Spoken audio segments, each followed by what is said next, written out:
بسم اللہ الرحمن الرحیم۔ السلام علیکم۔ تیسرا روزہ مبارک۔ 30 روزوں کی عبادت سیریز میں آج تیسرے روزے کی عبادات۔ بعد نماز فجر یا حافظو 111 مرتبہ۔ یہ فجر سے ظہر کے درمیان کسی بھی ٹائم پڑھ سکتے ہیں، ویسے تو دن میں بھی کسی ٹائم ذکر کر سکتے ہیں، لیکن جو ایک سیریز بنائی گئی ہے نا، اس کے مطابق یہ فجر سے ظہر کے درمیان یا حافظو 111 مرتبہ۔ نماز ظہر کے بعد یا ناصرو 222 مرتبہ۔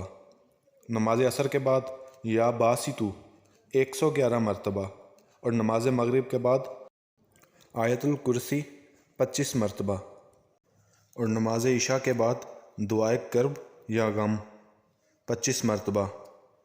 دعائے کرب یا غم: اللہ اللہ ربی لا اشرک بہ شیئا، اللہ ہی میرا رب ہے، میں اس کے ساتھ کسی کو شریک نہیں ٹھہراتا۔ جزاک اللہ۔